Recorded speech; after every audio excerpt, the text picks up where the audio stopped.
News 18 ഒരു exclusive വാർത്തയിലേക്കാണ്, റിപ്പോർട്ടിലേക്കാണ്.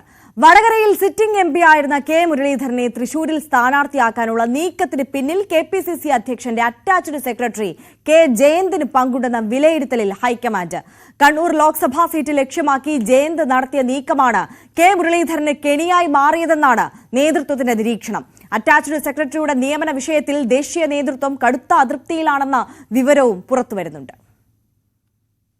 കഴിഞ്ഞ ലോക്സഭാ തെരഞ്ഞെടുപ്പിൽ കണ്ണൂരിൽ കെ സുധാകരൻ മത്സരിക്കാനില്ലെന്ന നിലപാടെടുത്തതിന് പിന്നാലെയാണ് സ്ഥാനാർത്ഥിത്വത്തിനായി കെപിസിസി അധ്യക്ഷന്റെ അറ്റാച്ച്ഡ് സെക്രട്ടറിയും കെപിസിസി ജനറൽ സെക്രട്ടറിയുമായ കെ ജയന്ത് രഹസ്യ നീക്കം നടത്തിയത്. വടകരയിൽ സിറ്റിംഗ് എംപി ആയിരുന്ന കെ മുരളീധരൻ വീണ്ടും മത്സരിച്ചാൽ സാമുദായിക പരിഗണനയുടെ അടിസ്ഥാനത്തിൽ കണ്ണൂരിൽ തനിക്ക് സീറ്റ് നിഷേധിക്കപ്പെടുമെന്ന് മനസ്സിലാക്കി ഷാഫി പറമ്പിലിനെ വടകരയിൽ മത്സരിപ്പിക്കാൻ കെപിസിസി അധ്യക്ഷന്റെ അറ്റാച്ച്ഡ് സെക്രട്ടറി എന്ന പദവി ഉപയോഗിച്ച് കെ ജയന്ത് ഇടപെടൽ നടത്തിയതായാണ് ഹൈക്കമാൻഡ് വിലയിരുത്തൽ. കരുണാകരൻ കുടുംബത്തിന് നേരത്തെ തന്നെ പരാജയം രുചിച്ചിട്ടുള്ള തൃശൂരിൽ കെ മുരളീധരനെ സ്ഥാനാർത്ഥിയാക്കാനുള്ള നീക്കത്തിൽ പിഴവ് സംഭവിച്ചെന്നും ഇക്കാര്യത്തിൽ കെപിസിസി നേതൃത്വത്തിനും ജാഗ്രത കുറവുണ്ടായെന്നുമാണ് കോൺഗ്രസ് ദേശീയ നേതൃത്വത്തിന്റെ നിരീക്ഷണം. തൃശൂരിലെ പരാജയ കാരണം പഠിക്കാൻ കോൺഗ്രസ് സമിതിയെ നിയോഗിച്ചെങ്കിലും തനിക്ക് പരാതിയൊന്നുമില്ലെന്നും എടുത്തുചാട്ടമാണ് സംഭവിച്ചതെന്നുമായിരുന്നു കെ മുരളീധരന്റെ മറുപടി. അതേസമയം കെപിസിസി അധ്യക്ഷനെ സഹായിക്കാൻ സംഘടനാകാരി general secretary, KPCC office secretary തുടങ്ങിയ പദവികൾ നിലനിൽക്കെ അറ്റാച്ച്ഡ് സെക്രട്ടറി എന്ന തസ്തിക സൃഷ്ടിച്ചത് തെറ്റായ കീഴ്വഴക്കമാണെന്നും മുതിർന്ന നേതാക്കളിൽ നിന്നുൾപ്പെടെ ഇത് വിമർശനങ്ങൾ ക്ഷണിച്ചു വരുത്തിയെന്നുമാണ് ഹൈക്കമാൻഡ് നിലപാട്. കെപിസിസി അധ്യക്ഷൻ രാഷ്ട്രീയമായി പ്രതിരോധത്തിലായ ഘട്ടങ്ങളിൽ അറ്റാച്ച്ഡ് സെക്രട്ടറി മൗനം തുടർന്നെന്നും പാർട്ടിക്കെതിരായ രാഷ്ട്രീയ എതിരാളികളുടെ സംഘടിതമായ നീക്കങ്ങൾ ചെറുക്കാൻ രണ്ടാം നിരയെ വളർത്തിയെടുക്കുന്നതിൽ വീഴ്ച സംഭവിച്ചെന്നുമാണ് ഹൈക്കമാൻഡിന്റെ വിമർശനം. വിശ്വസ്തരെ ഒപ്പം നിർത്തുന്നതിൽ കെ സുധാകരന് പിഴവ് സംഭവിച്ചെന്നും ഈ പശ്ചാത്തലത്തിൽ സംഘടനാ പ്രവർത്തനങ്ങൾ ഏകോപിപ്പിക്കാൻ അടിയന്തര ഇടപെടൽ നടത്താനുമാണ് കെപിസിസി അധ്യക്ഷന് ഡൽഹിയിലെ കൂടിക്കാഴ്ചയിൽ കോൺഗ്രസ് ദേശീയ നേതൃത്വം നൽകിയിരിക്കുന്ന മുന്നറിയിപ്പ്. Dan Kurian, news 18, Thiruvananthapuram. Dan Kurian തന്നെ കൂടുതൽ വിശദാംശങ്ങളുമായി നമുക്കൊപ്പം ചേരുകയാണ്. ഡാൻ, ഈ തൃശൂരിൽ സംഭവിച്ച വീഴ്ച, അതിന് ഒരേ ഒരു കാരണക്കാരൻ കെ ജയന്ത് എന്നുള്ള ഒരു വിലയിരുത്തലിലേക്കാണ് എത്തിയിരിക്കുന്നത്? അതോടൊപ്പം കെ സുധാകരന് ഈ വിഷയവുമായി ബന്ധപ്പെട്ട് യാതൊരു അറിവുമില്ല എന്നാണോ ഈ ഘട്ടത്തിൽ വിലയിരുത്തേണ്ടത്?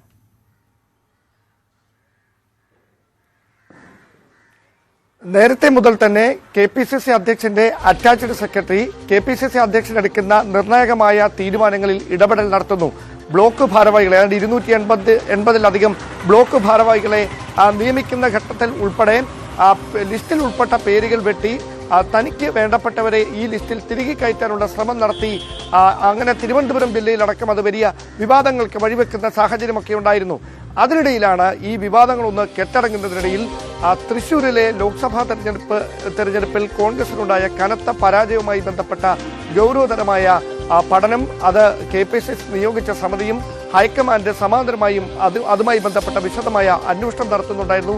അതിനൊടുവിലാണ് ഈ കെപിസിസി അധ്യക്ഷന്റെ അറ്റാച്ച്ഡ് സെക്രട്ടറി കൂടിയായ കെ ജയന്ത് കണ്ണൂർ ലോക്സഭാ സീറ്റ് ലക്ഷ്യമാക്കി നടത്തിയ രഹസ്യ നീക്കമാണ് കെ മുരളീധരനെ ബലിയേടാക്കുന്ന തരത്തിലേക്ക് കാര്യങ്ങൾ എത്തിച്ചത് എന്നൊരു വിലയിരുത്തലിലേക്ക് അവർ എത്തിച്ചേർന്നിരിക്കുന്നത്. കൃത്യമായി പറഞ്ഞാൽ 2024 നടന്ന ലോക്സഭാ തെരഞ്ഞെടുപ്പിൽ കെപിസിസി അധ്യക്ഷ സ്ഥാനത്ത് തുടരുന്നതിനാൽ കെ സുധാകരൻ കണ്ണൂരിൽ മത്സരിക്കില്ല എന്നൊരു വ്യക്തിപരമായ തീരുമാനത്തിലായിരുന്നു. അദ്ദേഹം ഹൈക്കമാൻഡ് പ്രതിനിധികളെയും അതോടൊപ്പം സംസ്ഥാനത്തെ മുതിർന്ന കോൺഗ്രസ് നേതാക്കളെയും എല്ലാം ഇക്കാര്യം അറിയിക്കുകയും ചെയ്തു. അങ്ങനെയാണെങ്കിൽ തനിക്ക് ആര് പകരക്കാരനാകും എന്നൊരു ചോദ്യം അവിടെ ഉയർന്നു. പ്രധാനമായി ഈ സാമുദായിക പ്രാതിനിധ്യം ഉറപ്പുവരുത്തേണ്ട പശ്ചാത്തലത്തിൽ അവിടെ 2 മുസ്ലിം പേരുകൾ ആദ്യം ഉയർന്നു കേട്ടു. അതിലൊന്ന് KSUവിന്റെ മുൻ സംസ്ഥാന ഭാരവാഹി കൂടിയായ VP അബ്ദുൾ റഷീദ്, അതോടൊപ്പം കൽപ്പറ്റ MLA കൂടിയായ T സിദ്ദിഖ്.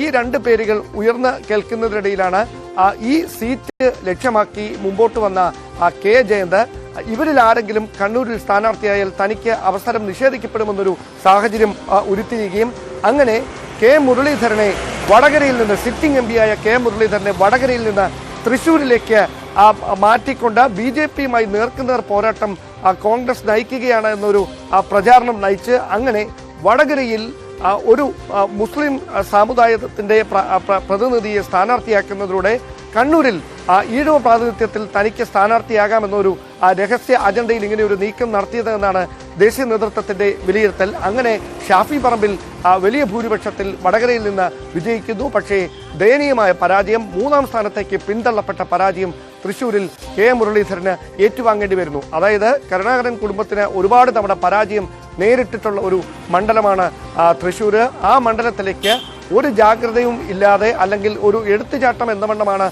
കെ മുരളീധരനെ നിയോഗിച്ചത് എന്ന് കെ മുരളീധരൻ തന്നെ പിന്നീട് പാർട്ടി നേതൃത്വവും വിലയിരുത്തുന്ന സാഹചര്യമുണ്ടായിരുന്നു. അത് അരക്കെട്ടുറപ്പിക്കുന്ന തരത്തിലുള്ള നിരീക്ഷണങ്ങളാണ് ഇപ്പോൾ ദേശീയ നേതൃത്വത്തിന്റെ ഭാഗത്തു നിന്ന് ഉണ്ടായിരിക്കുന്നത്. മാത്രവുമല്ല, KPCC അധ്യക്ഷൻ പ്രതിരോധത്തിലായ നിരവധി രാഷ്ട്രീയ സാഹചര്യങ്ങളിൽ ഈ അറ്റാച്ച്ഡ് സെക്രട്ടറി എന്ന പദവി കൃത്യമായി ഉപയോഗിക്കാതെ മൗനം തുടരുകയായിരുന്നു കെ ജയന്തെന്നും, 2ാം നിരയെ വാർത്തെടുക്കുന്നതിലും പാർട്ടിയെ പ്രതിരോധത്തിലാക്കുന്ന ഘട്ടങ്ങളിൽ അതിനെതിരെ രംഗത്ത് വരുന്നതിലടക്കം വീഴ്ച സംഭവിച്ചിട്ടുണ്ട് എന്നൊരു വിലയിരുത്തൽ കൂടി ദേശീയ നേതൃത്വത്തിന്റെ ഭാഗത്തുനിന്നുണ്ടായി. കഴിഞ്ഞ ദിവസം നടന്ന കൂടിക്കാഴ്ചയിലടക്കം കൃത്യമായി KPCCയുടെ പ്രവർത്തനങ്ങൾ ഏകോപിപ്പിക്കുന്നതിൽ കുറച്ചുകൂടി ജാഗ്രത വേണം. അധ്യക്ഷന്റെ ഒപ്പം വിശ്വസ്തരായിട്ടുള്ള പ്രവർത്തകരാണ് വേണ്ടത്. അധികാരമോഹം ലക്ഷ്യം വെച്ചുകൊണ്ടുള്ളവരെ അല്ല കൂടെ കൊണ്ടു നടക്കേണ്ടത് എന്ന തരത്തിലുള്ളൊരു നിരീക്ഷണം കൂടി ദേശീയ നേതൃത്വത്തിന്റെ ഭാഗത്തുനിന്നുണ്ടായി. അങ്ങനെയാണെങ്കിൽ ഏത് തരത്തിലായിരിക്കും സംഘടനാ പ്രവർത്തനങ്ങൾ ഏകോപിപ്പിക്കുന്നതിന് വേണ്ടി ഇനി ഒരു പൊളിച്ചെഴുത്ത് അവിടെ ഉണ്ടാകുക എന്നതാണ് അധ്യക്ഷന്റെ ഭാഗത്തു നിന്ന് അറിയാനുള്ളത്. ഈ ഒരു വിഷയത്തിൽ കെ മുരളീധരന് ഇത് സംബന്ധിച്ച അറിവ് ലഭിച്ചിരുന്നെന്നും, എന്നാൽ മുരളീധരൻ ഇതുമായി ബന്ധപ്പെട്ട ഒരു ഔദ്യോഗികമായി പരാതി നൽകാൻ തയ്യാറാകാതിരുന്നത് KPCC അധ്യക്ഷൻ പ്രതിരോധത്തിലാകാതിരിക്കാനുമാണ് എന്ന വിവരങ്ങൾ കൂടി പുറത്തു വരുന്നു. ഈ വാർത്തയോട് കെ മുരളീധരൻ ഇനി എങ്ങനെ പ്രതികരിക്കുമെന്നാണ് അറിയാനുള്ളത്. ഒരുപക്ഷെ അദ്ദേഹം പാർട്ടിയെ വെട്ടിലാക്കുന്ന ഒരു പ്രസ്താവന നടത്തിയില്ലെങ്കിൽ കൂടി നമ്മളിപ്പോൾ പുറത്തുവിടുന്ന ഈ വാർത്ത കോൺഗ്രസ് രാഷ്ട്രീയത്തിൽ, പ്രത്യേകിച്ച് കോൺഗ്രസിന്റെ മുതിർന്ന നേതാക്കൾക്കിടയിൽ സജീവ ചർച്ചയായി മാറുമെന്ന കാര്യത്തിൽ സംശയമൊന്നും വേണ്ട. എന്തായാലും മുരളീധരൻ ഈ വിഷയത്തിൽ നടത്തുന്ന പ്രതികരണമായിരിക്കും ഏറ്റവും രാഷ്ട്രീയ പ്രസക്തമായി മാറുക. തീർച്ചയായും ഡാൻ സൂചിപ്പിച്ചതുപോലെ തന്നെ ഈ വിഷയത്തോടെ എങ്ങനെ കെ മുരളീധരൻ പ്രതികരിക്കും, ഈ വാർത്തയോടെ എങ്ങനെ പ്രതികരിക്കും എന്നുള്ളതാണ് ആകാംക്ഷയോടെ രാഷ്ട്രീയ കേരളം ഇനി ഉറ്റുനോക്കുക. ഡാൻ ഇപ്പോൾ സൂചിപ്പിച്ചതുപോലെ തന്നെ ഇത് കോൺഗ്രസിന്റെ ആഭ്യന്തര വിഷയമാണ്. ഇത് പരസ്യമായി സമ്മതിക്കാൻ പാർട്ടി നേതൃത്വം തയ്യാറാകുമോ? ഇത്തരത്തിലൊരു വിലയിരുത്തലൊക്കെ ഹൈക്കമാൻഡിന്റെ ഭാഗത്തു നിന്ന് ഉണ്ടായി. അന്വേഷണം നടക്കുന്നതുമായി ബന്ധപ്പെട്ടിട്ടൊക്കെ പരസ്യമായി പ്രതികരിക്കാനും സ്ഥിരീകരിക്കാനും നേതൃത്വം തയ്യാറാകുമോ? ഒരു നടപടി ഉടനടി പ്രതീക്ഷിക്കണമോ ജയന്തിനെതിരെ? ഈ ഉപസമിതിയുടെ ഈ റിപ്പോർട്ട്, അതായത് KC ജോസഫിന്റെ നേതൃത്വത്തിൽ ഇതുമായി ബന്ധപ്പെട്ട് തൃശ്ശൂരിലെ പരാജയ കാരണം കണ്ടെത്തുന്നതിന് വേണ്ടി ഒരു ഉപസമിതിയെ നിയോഗിച്ചു. ആ ഉപസമിതിക്ക് മുൻപിൽ കെ മുരളീധരന്റെ ഭാഗത്തു നിന്ന് കേൾക്കാനുള്ള വിശദമായ കാര്യങ്ങളൊക്കെ കേട്ടതാണ്. ഒരു ഘട്ടത്തിൽ മുരളീധരൻ പൊട്ടിത്തെറിക്കുന്ന ഒരു സാഹചര്യം വരെ ഉണ്ടായി.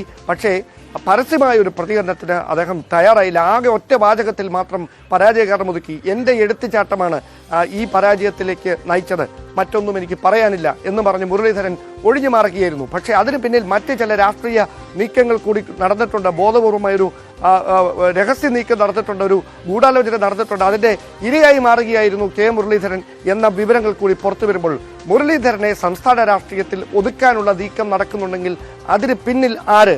ഏതെങ്കിലും മുതിർന്ന നേതാക്കളുടെ, പ്രമുഖ നേതാക്കളുടെ അറിവോടെയാണോ മുരളീധരനെ സൈഡ് ലൈൻ ചെയ്യുന്നതിനുള്ള നീക്കം കോൺഗ്രസിൽ നടക്കുന്നത് എന്ന കാര്യങ്ങളിലേക്ക് കൂടി ചർച്ചകൾ മാറുമെന്ന കാര്യത്തിൽ സംശയമൊന്നും വേണം.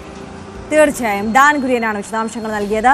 വളരെ പ്രധാനപ്പെട്ട ഒരു രാഷ്ട്രീയ വാർത്തയാണ് ഈ ഘട്ടത്തിൽ ന്യൂസ് 18 കേരളം പുറത്തു കൊണ്ടുവരുന്നത്. വടകരയിൽ സിറ്റിംഗ് MP ആയിരുന്ന കെ മുരളീധരനെ തൃശൂരിൽ സ്ഥാനാർത്ഥിയാക്കാനുള്ള നീക്കത്തിന് പിന്നിൽ KPCC അധ്യക്ഷന്റെ അറ്റാച്ച്ഡ് സെക്രട്ടറി കെ ജയന്തിന് പങ്കുണ്ടെന്ന വിലയിരുത്തലിൽ ഹൈക്കമാൻഡ് എത്തിയിരിക്കുന്നു എന്നുള്ളതാണ്. കണ്ണൂർ ലോക്സഭാ സീറ്റ് ലക്ഷ്യമാക്കി ജയന്ത് നടത്തിയ നീക്കമാണ് കെ മുരളീധരന് കെണിയായി മാറിയതെന്നാണ് നേതൃത്വത്തിന്റെ നിരീക്ഷണം. അറ്റാച്ച്ഡ് സെക്രട്ടറിയുടെ നിയമന വിഷയത്തിൽ ദേശീയ നേതൃത്വം കടുത്ത അതൃപ്തിയിലാണെന്ന വിവരം കൂടിയുണ്ട്. ഇനി ഈ വിഷയത്തിൽ എങ്ങനെ പാർട്ടി നേതൃത്വമടക്കം കെ മുരളീധരനും അടക്കം പ്രതികരിക്കും എന്നുള്ളതാണ് രാഷ്ട്രീയ കേരളം ആകാംക്ഷയോടെ ഉറ്റുനോക്കുന്നത്. ഇതുമായി ബന്ധപ്പെട്ട വിശാലമായ ചർച്ചയിലേക്ക് നമ്മൾ വരും ബുള്ളറ്റിനുകളിലും കടക്കും. ഡാൻ കുര്യനാണ് വിശദാംശങ്ങൾ നൽകിയത്.